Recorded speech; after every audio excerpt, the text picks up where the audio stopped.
Good morning class second बच्चों। आज हम आपकी हिंदी व्याकरण पुस्तक का अध्ययन करेंगे। तो चलिए आप भी अपनी व्याकरण की पुस्तक खोल लीजिए।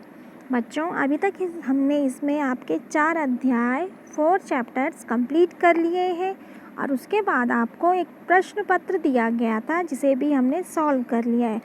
तो आज हम आपका फर्स्ट चैप्टर में था ना आपका भाषा, जिसमें हमने भाषा के बारे में जाना और आज हम इससे ही संबंधित जो यहाँ पे प्रश्न दिए गए थे उन्हें दोबारा से अध्ययन करेंगे। तो चलिए आप भी अपनी बुक में देखिए, यहाँ पर पेज नंबर 4 है।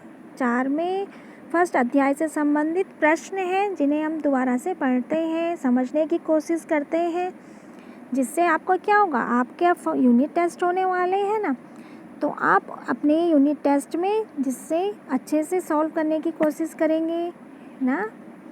तो चलिए आप देखिए, यहाँ पे भाषा भाव या विचारों को प्रकट करने का साधन है। भाषण के माध्यम से क्या होता है, हम अपने मन के भाव या विचारों को प्रकट कर पाते हैं, दूसरे के मन के भावों को समझ पाते हैं, अपने मन के भाव बता पाते हैं ना भाषा के ही माध्यम से।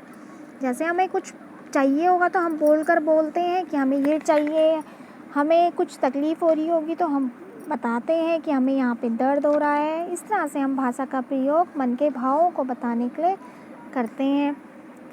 फिर दूसरा है, भाषा के 2 रूप होते हैं। भाषा के 2 रूप मौखिक रूप और लिखित रूप हैं। मौखिक रूप में हम भाषा को में क्या है, हम बोलकर और सुनकर अपने मन के भाव बताते हैं, और लिखित में हम लिखकर पढ़कर मन के भावों को जानने की कोशिश करते हैं। फिर इसमें देखो आप, बोलना और सुनना मौखिक भाषा के रूप हैं और लिखना और पढ़ना लिखित भाषा के रूप हैं।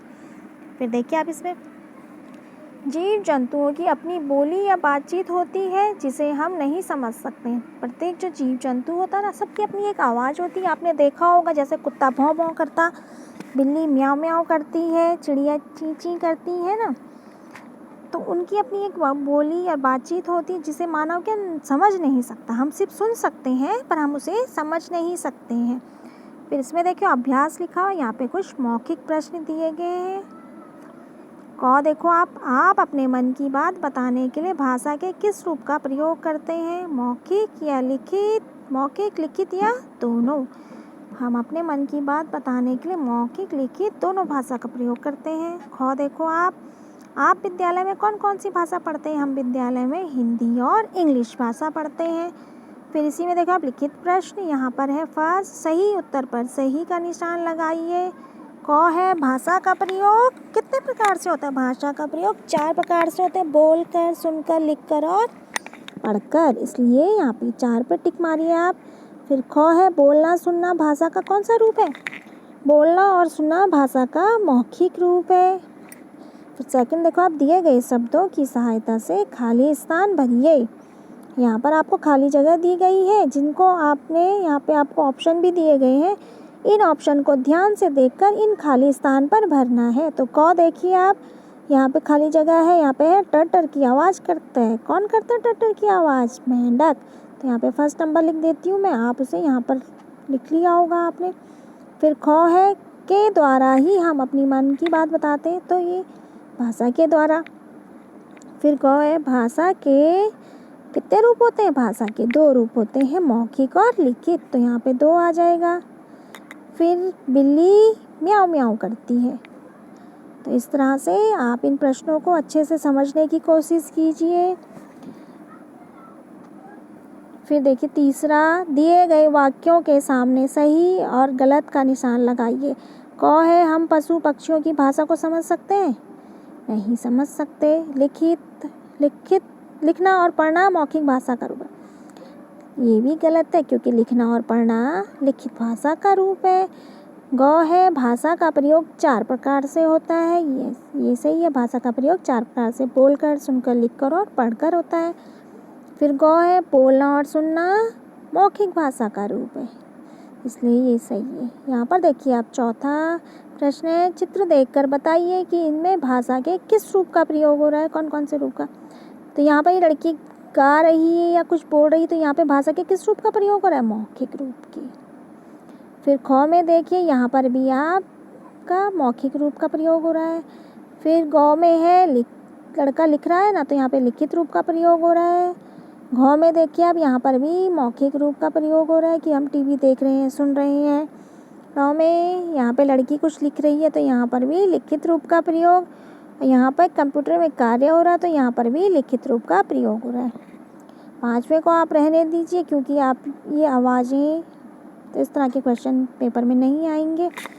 फिर देखिए आप रचनात्मक कार्य, यहाँ पर आपको रचनात्मक कार्य यहाँ पर है, आपको सिंबल दिए गए हैं।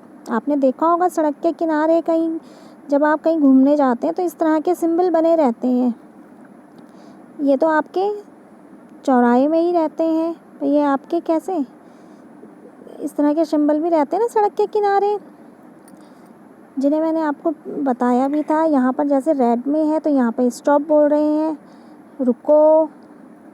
फिर यहाँ पे है चलिए, यहाँ पर था ये यू टर्न का साइन था, तो यहाँ पे यू टर्न करना होता है। फिर इसमें था, इसमें है पार्किंग, 4 व्हीलर के लिए पार्किंग है यहाँ पे। और यहाँ पर 4 व्हीलर निषेध, यहाँ पर 4 व्हीलर नहीं जा सकती है। मैंने आपको ये इस तरह से यहाँ पे कार्य करके भी बताया था। जैसे यहाँ पे ये रुकिए, चलिए, यहाँ पे यू टर्न लेना है। फिर यहाँ पे कार की पार्किंग है, यहाँ पर कार निषेध है। तो आपको यहाँ पर दूसरे में दिया गया था कि अपने माता पिता अध्यापकों से पूछकर अन्य यातायात संकेतों के बारे में जानकारी प्राप्त करनी थी। तो जैसे इस तरह के साइन भी बने रहते हैं। यहाँ पर बाएं मुड़ना, यहाँ पे जैसे स्पीड ब्रेकर का साइन देखा हुआ होगा आपने, रहता है ना सड़क के किनारे, इस तरह से स्पीड ब्रेकर के चिन्ह बना रहता है। फिर यहाँ पर कई जगह ऐसी होती है, संस्थान होते हैं जहाँ पर हॉर्न बजाना मना रहता है, तो वहाँ पर भी इस तरह का चित्र बना होता है।